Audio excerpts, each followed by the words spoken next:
이름에 S&P 500 붙었다고 다 같은 상품이 아니에요. 같은 S&P 500 ETF라도 수수료가 몇 배씩이나 차이 나고 수익률도 다 다릅니다. 이 차이가 지금은 별거 아닌 것 같아도 10년, 20년 뒤에 복리로 쌓이면 그게 엄청나게 차이가 나요. 작은 돈부터 아껴야 큰 돈도 아낄 수 있습니다. S&P 500 100만원 투자할 때부터 제대로 골라놔야지 나중에 1억, 10억 투자할 때도 제대로 된 투자를 할 수 있어요. 오늘은 S&P 500 ETF 도대체 뭘 사야 되는지 아주 속 시원하게 정리해 드릴게요. 오늘 내용만 하시면 똑같이 투자를 해도 남들보다 훨씬 이득 보면서 똑똑하게 S&P 500 ETF 구매하는 방법 전부 다 알게 되실 겁니다. 그러면 시작 전에 좋아요 한 번만 부탁드릴게요.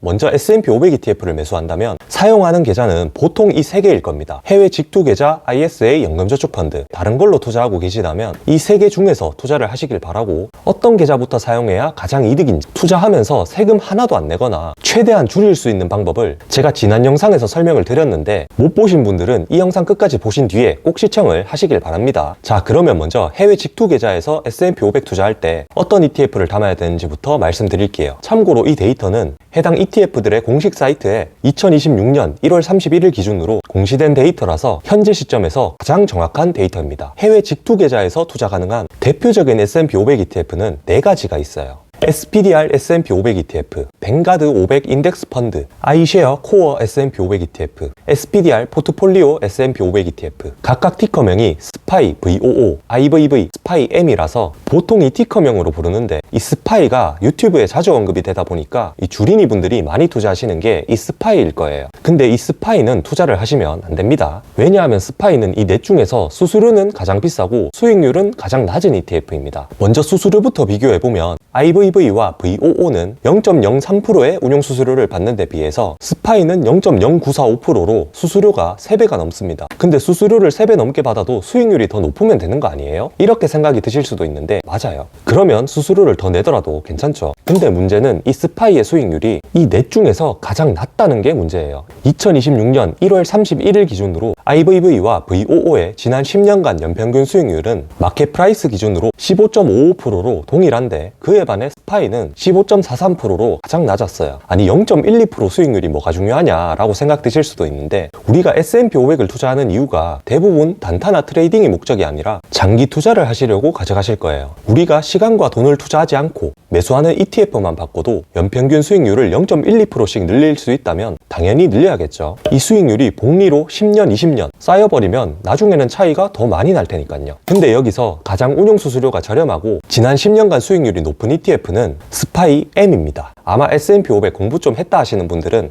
이 SPY M을 투자하실 텐데, SPY M의 경우 운용 수수료가 0.02%로 넷 중에서 가장 저렴하고 지난 10년간 수익률 또한 마켓 밸류 기준 15.61%로 가장 높았어요. 근데 사실 여기에는 함정이 있습니다. 이 SPY M은 2020년 1월 24일 이후로 S&P 500 인덱스를 추종하기 시작했습니다. 2017년에서 2020년 1월까지는 SSGA 라지캡 인덱스라고 하는 운용사에서 자체 제작한 대형주 인덱스를 추종했고, 2013년에서 2017년까지는 러셀 1000 인덱스를 추종하던 펀드였어서 지금까지 3번이나 인덱스 지수 변경이 있었기 때문에 지난 10년간 수익률이 다른 ETF들에 비해서 0.06% 더 높은 이유는 S&P 500이 아닌 다른 지수를 추종하다 보니 조금 더 높게 책정이 되어 있습니다. 하지만 운용 수수료가 가장 저렴하다는 건 분명한 장점이 맞기 때문에 이 부분에 대해서 스파이를 제외하고 더 정확하게 비교를 해드리겠습니다. 아니 근데 지난 10년간은 스파이가 수익률이 낮았지만 앞으로는 더 높을 수도 있지 않나요? 이런 생각이 드실 수도 있을 것 같은데, 이 스파이라는 ETF는 상품 구조상 나머지 ETF들보다 수익률이 높을 수가 없어요. 제가 이해하기 쉽게 말씀드리자면 이 스파이는 1993년에 상장된 미국 최초의 ETF입니다. 그러다 보니까 이 ETF의 운용 방식이 조금 구형이에요. 스파이는 단위 투자 신탁이라고 부르는 UIT 구조의 ETF인데, 스파이 ETF 이름에 보면 SPDR S&P 500 ETF 트러스트라고 마지막에 트러스트라는 단어가 들어가죠. 이 트러스트라는 단어가 들어가면 UIT 구조입니다. 이 UIT 구조의 ETF는 펀드 내에서 발생한 배당금을 즉시 주식에 재투자하는 것이 법적으로 금지되어 있어서 배당금이 들어오면 현금으로 들고 있어야 됩니다. 그리고 시큐리티 랜딩이라고 하는 주식 대여 활동이 불가능해요. 반면에 개방형 펀드 구조인 IVV, VOO, SPY M은 배당금을 받는 즉시 ETF에 재투자가 가능하기 때문에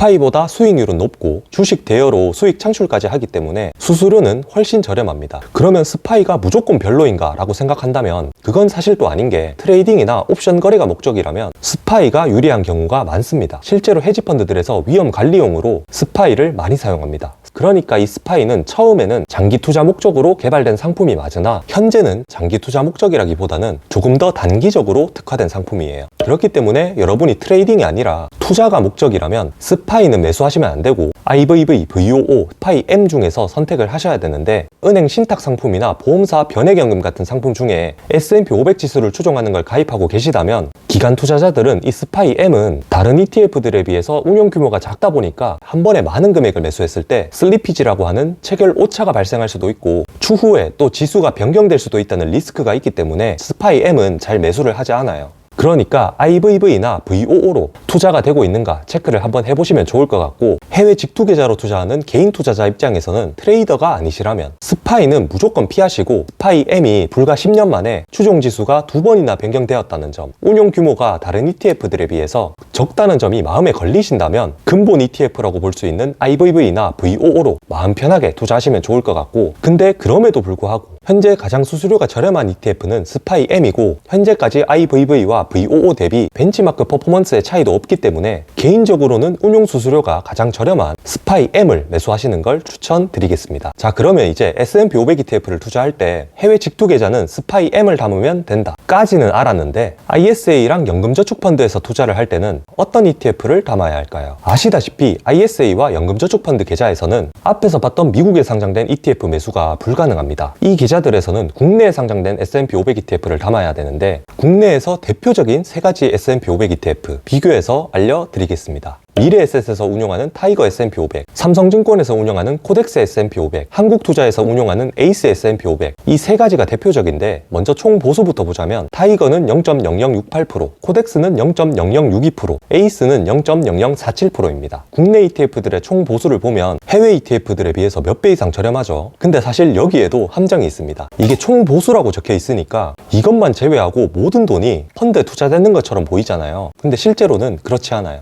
증권사에서 광고를 할 때는 마치 총 보수만 내면 되는 것처럼 말을 하지만 실제로 우리가 부담하는 수수료는 증권사에서 알려주지 않고 금융투자협회 전자공시를 통해서 확인이 가능합니다. 우리가 실제로 부담하는 수수료는 타이거는 0.0068%가 아닌 0.1096%, 코덱스는 0.0062%가 아닌 0.1085%, 에이스는 0.0047%가 아닌 0.1012%입니다. 수수료가 증권사에서 광고하는 것만큼 저렴하지는 않지만 그럼에도 스파이 M보다도 절반 수준의 수수료니까 확실히 국내 ETF들이 저렴하기는 하죠. 솔직히 국내 ETF들끼리 비교를 하면 10년, 20년 복리로 쌓여도 차이가 별로 안 날 수준이긴 한데 그럼에도 불구하고 수수료만 봤을 때 가장 저렴한 건 에이스 ETF입니다. 그리고 운용 규모가 가장 큰 건 타이거 ETF예요. 그러면 수익률은 어떨까요? 지난 3년간 이 세 ETF의 수익률을 비교해보면 NAV, 그러니까 분배금 재투자 기준 에이스와 타이거가 102.6%로 동일했고 코덱스는 103.2%로 이 셋 중에 수익률이 가장 높았어요. 근데 이게 운용을 잘해서 그런 걸 수도 있는데 현재 삼성증권에서는 과거에 TR 방식이라고 해서 분배금을 자동 재투자하는 방식을 사용하다가 이게 최근에 세법 개정이랑 자산 운용 규정이 바뀌면서 배당금 분배가 의무화되었거든요. 이게 오피셜은 아닌데 제가 추측해보자면 아마 TR 방식으로 운용하던 분배금이 더해진 게 수익률에 영향을 끼치지 않았나 생각이 듭니다. 거기다가 현재 2021년 4월부터 2024년 12월까지 15회 동안 누적된 분배금을 2025년 7월부터 2029년 1월까지 지급이 되는데 이 분배금은 기본 분배금과 별도로 추가적으로 지급이 더 됩니다. 특히 ISA랑 연금저축에서 투자하고 계신 분들은 이 과거 누적 분배금에 대해서는 작년에 핫했던 이중과세 이슈와 무관하게 외납세 15% 차감 없이 그대로 받으실 수가 있어요. 그래서 결론은 이 세 가지 ETF를 비교해보자면 수수료가 가장 저렴한 곳은 에이스, 운용 규모가 가장 큰 곳은 타이거, 수익률이 가장 높은 곳은 코덱스입니다. 그런데 이 차이가 사실 미미해서 이 중에 하나를 이미 투자하고 계시다면 굳이 옮기지는 마시고 그대로 계속 투자를 해가셔도 무방하고 신규 투자자분들의 경우에는 현재 삼성증권이 2029년 1월까지 분배금을 지급 예정이고 이 분배금에 세금 이슈도 없기 때문에 코덱스 ETF를 매수하시는 걸 추천드리겠습니다. 혹시나 여러분들이 오해하실까봐 말씀드리자면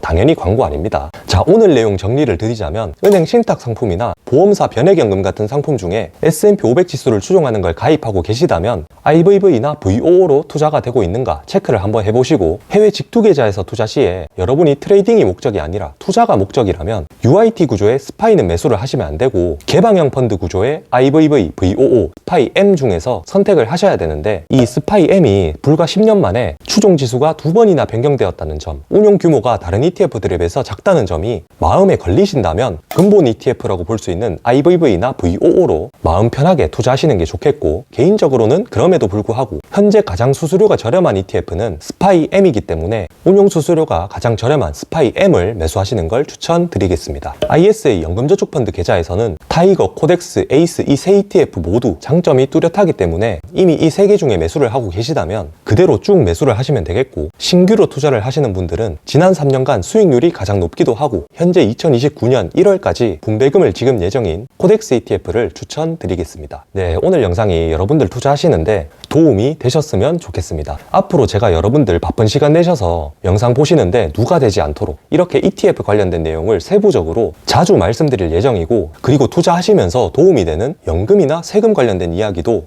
계속해서 전달 드릴 테니까요. 혹시나 구독 안 하셨다면 구독 한번 부탁드리고 좋아요까지 눌러주시면 더 감사드리겠습니다. 네, 영상 끝까지 시청해주셔서 감사합니다. 행복한 하루, 최고 하루 되시고 저는 다음 영상에서 뵙겠습니다.